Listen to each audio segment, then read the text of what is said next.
And the crowd readies now for the walk-in of Marco Antonio Rubio. Roy Jones, a couple of years ago, Rubio went the 12-round distance with Julio Cesar Chavez Jr. Does that suggest in any way that he might be qualified to stretch Gennady Golovkin out and go the distance? Now, that does not say that. I mean, he did go 12 rounds with Chavez, but Chavez is not quite as a vicious puncher in the early rounds as is Gennady Golovkin. Rubio is, though, doing better as his career goes on in these fights where he enters as an underdog. He was destroyed by Kelly Pavlik, who may be the best fighter he's fought so far. But he did better against Chavez Jr. and against Lemieux, he actually pulled off the upset. So whether it's because the opponents are slightly worse in these underdog scenarios or whether he's getting better, he is faring better in these scenarios. And now as Rubio gets into the ring and you take a look at his most significant past fights, we turn our attention to Triple G. Gennady Golovkin, rapidly gaining recognition as among the best of the best in this sport. His ascension to the top is the realization of big dreams, dreams supported and nurtured by the unique relationship he shares with his fraternal twin brother, Max.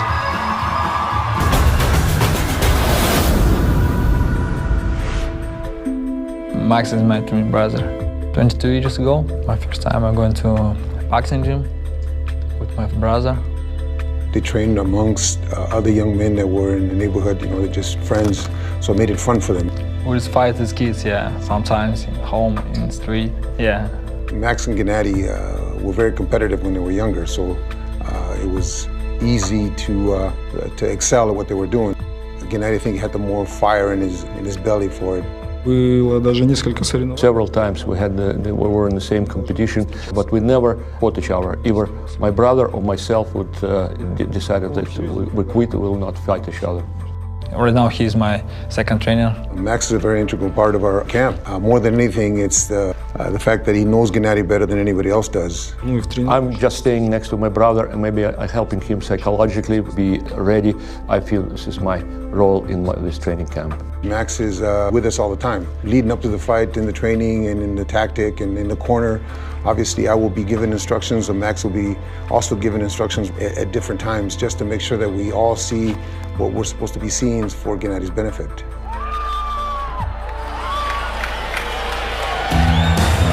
Here's a fascinating footnote to that story.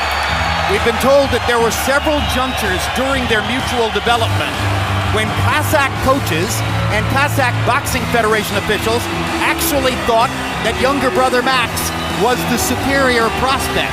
However, ultimately, it became clear that Max was going to defer to older brother, even though older brother is only 15 minutes older.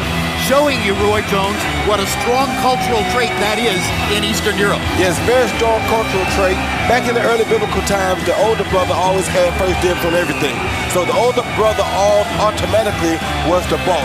In this case, they adhered to the same thing, the same concept. And you know, these guys are so nice that I couldn't see one guy not backing up for the other. That's just how they live. And also, Gennady had the style that I think they both recognized, that everyone recognized, would translate better at the box office in the pros. Max was apparently a more technical fighter than Gennady, and Gennady was more aggressive. Gennady had 4 fights last year, Max Kellerman. 3 fights this year because he lost a date when his father unexpectedly died in February. He's adamant about his desire to fight 4 times next year. That's also a part of the growing star profile, this right? is what do we always talk about? Boxing fans are like, why doesn't this guy just fight all the time? And if he can't get the biggest stars in with him, fight the best available guy. That's Golovkin. He's not American. He's not Mexican. He's not Mexican-American, right? He doesn't have a built-in fan base that would be easy to market to. He has to become a star by being fan-friendly in and outside the ring. And fortunately, he is. He has a fan-friendly style in and out of the ring. Well, this feels like a love-in in Carson, California. Not terribly far from where he trains in Big Bear, California. And Golovkin makes clear that he is planning to move here to Southern California next year, bringing his wife and 5-year-old son over from Stuttgart. He says he wants to make the move now so that his son can go to first grade in an American school. It's going to be interesting to see the crowd response here in Southern California. An Eastern European fighting a Mexican fighter. If Gennady can win this crowd, he'll have really done something. Notable wins. TKO 3, TKO 8, KO 3, TKO 10 again. 18 knockouts in a row. Highest knockout percentage of any middleweight titleist in history. Highest knockout percentage of any prominent fighter in the sport at this moment. And on the thrill meter, definitely number one. Let's go to Michael Buffer for the official introductions. Ladies and gentlemen from StubHub, Center Carson, California, USA, this is the main event of the evening. And it's all brought to you by K2 Promotions in association with Promociones de Pueblo and Samson Boxing. Sponsored by Expo 2017 and Tricamo.com. 12 rounds of boxing for the middleweight championship of the world. Sanctioned by the IBO, the WBA for its super title, and the WBC for the mandatory challenge to their world title. This fight held under the auspices of the California State Athletic Commission, Chairman John Frierson, Executive Director Andy Foster. Because of weighing in above the middleweight limit, the challenger will be officially unable to capture the title if victorious. At ringside, the three judges scoring this bout, Raul Caiz Sr., Max DeLuca, and Robert Hoyle. And inside the ring, in charge of the action at the bell, your referee, Jack Reese. And now, ladies and gentlemen, the fighters are in the ring and ready. Are you ready? For the thousands in attendance and the millions watching around the world, ladies and gentlemen, let's get ready to rumble!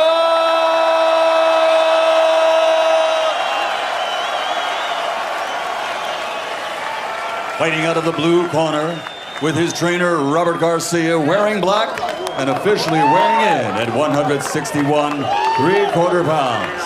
His professional record, an outstanding one, consisting of 59 victories, including 52 wins by knockout, with 6 defeats and 1 draw.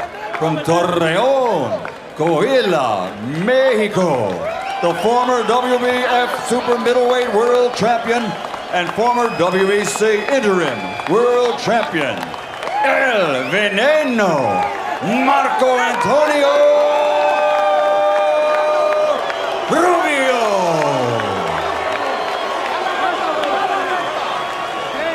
And fighting out of the red corner with his trainer, Abel Sanchez, wearing blue, official weight, 159 pounds.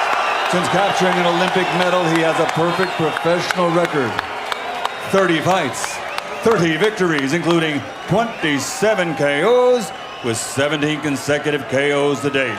His 90% knockout ratio, the highest in middleweight champions history. From Karaganda, Kazakhstan, the reigning, defending middleweight champion of the world, Gennady, Triple G.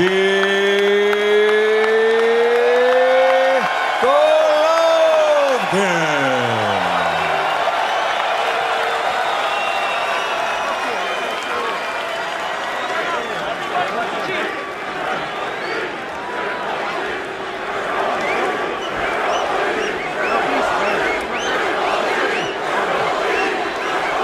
Both instructions in the dressing room. I just want to remind you, listen, obey my commands at all time, protect yourself at all time.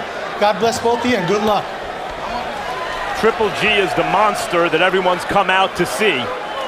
So far, against second-tier opposition, the best guys that would get in the ring with him, he's either met expectations or exceeded them every time out. You ready?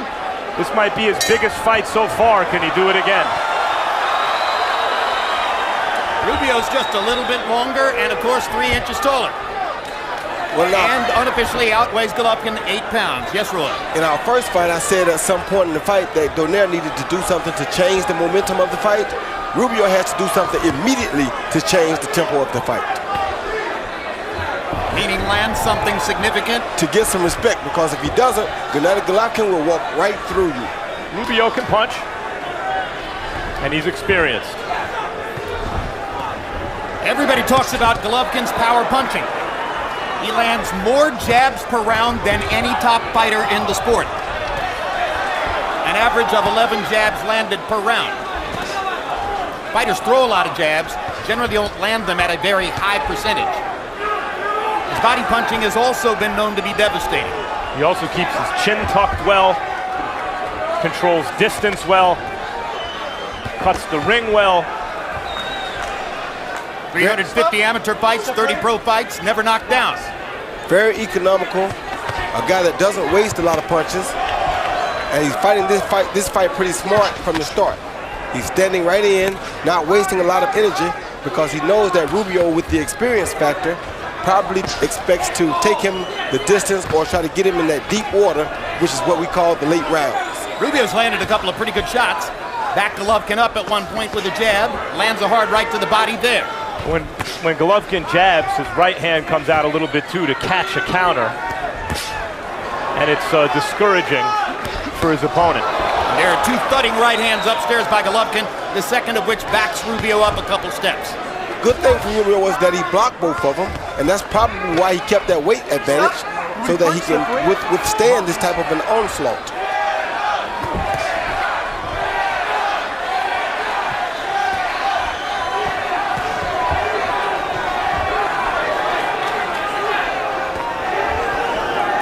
Golovkin's critics say he's too available to be hit.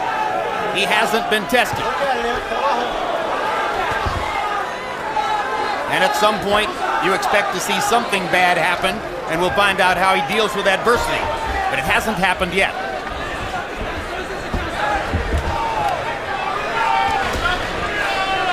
Let him go, fight out. Even though the Dodgers have been knocked out of postseason baseball, Golovkin has a Dodger logo on his trunks, hoping to help build a little more affection here in Southern California. And Adrian Gonzalez is in the crowd, Dodger first baseman. Oh, hard hook and a right hand by Golovkin. Rubio comes back with a right hand of his own. Yeah, he did answer that right back immediately. Like a pro. Yes, he did, like a seasoned veteran. And Golovkin seems to know that Rubio can punch a little bit. He does. How'd you feel it? How'd you feel him? Okay? How'd you feel the power? No, nothing good. So now what you have to do, when you throw, double, blend your knees. Now don't let him fake you. Don't let him fake you. Don't lead it up. Close it up when you're on the inside, those punches. And push him back, send them back with those punches. Okay, we gotta be inside first. We got 3 or 4 rounds to practice and do the things we want to do. Right? Okay. Max.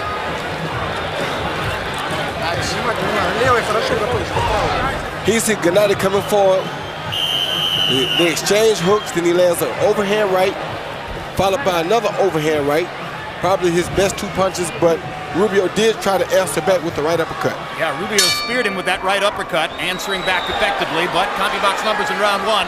Golovkin 30 out of 71, Rubio 15 out of 59. GGG with a 16-10 edge in power shots. Good right hand from Rubio.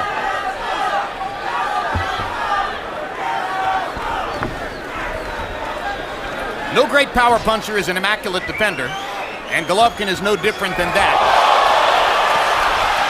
So far, his chin has withstood everything, and right now he's getting to throw power shots at Rubio. He talks not only of his Mexican style, Golovkin, but of his predator instinct, and you can see it there.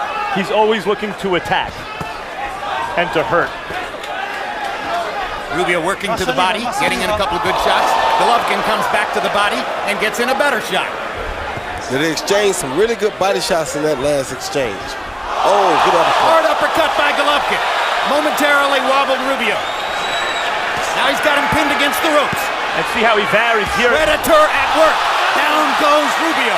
Touch, touch, touch. Smash. Cinco. Left hook smash. 7, 8, 9, 10. Second round knockout. He didn't make it up. Rubio is indicating that he didn't hear the count or that something happened to the back of his head, but it looked to me, Roy, like he'd had enough. He didn't want to get up. It had the feel of a short count, but it didn't look as though he was alert enough to get up. What did you say, Roy? Well, I thought he was alert enough. I just think he laid there thinking he had more time, and I don't think he had as much time as he thought that he had. Academic, really. Yes, it was only a matter of time. It's always just a matter of time. Second round knockout.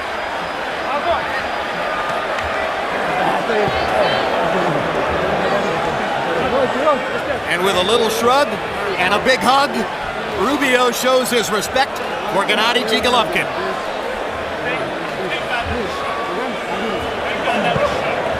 Mexican style.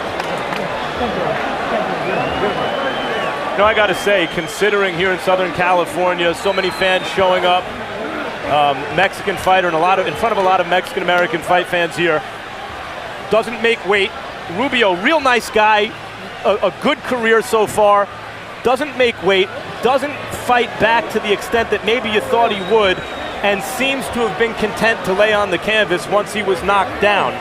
A little bit surprising and less than perfectly satisfying. And suggests that he didn't really think he had a chance.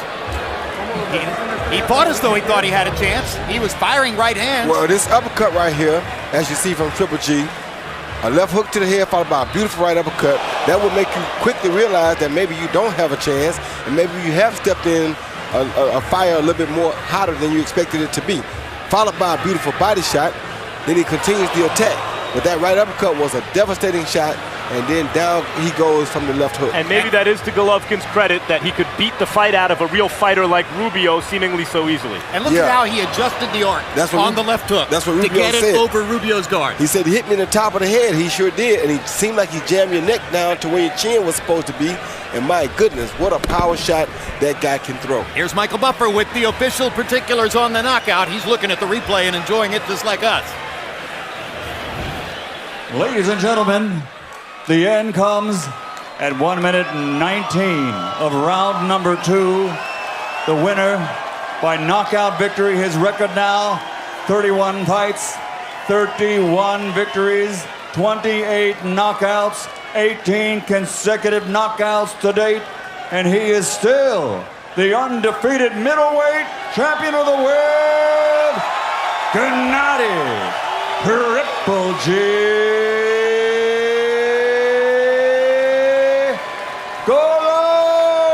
Golovkin. You know, Roy, this is very much like the early days of Mike Tyson. You're going to get your money's worth, but you got to get it in a hurry. It doesn't last long. Every time he steps in the ring, you better have your popcorn already gotten, have your sodas already ready, and you may have a mouthful of it because if you look down to take a bite or a drink, you might miss the fight. Final CompuBox numbers. Gennady Golovkin landing 45 out of 99. So he lands 24 more, he throws 23 more. He lands at a significantly higher connect percentage, and he destroys Rubio with power punches, just as he's done with every other opponent so far. Power shots.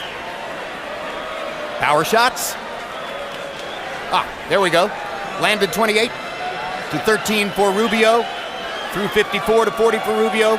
Anytime a fighter lands at above 50% in the power punch category, he's almost certain to be the winner of the fight. Max Kellerman stands by with Triple G.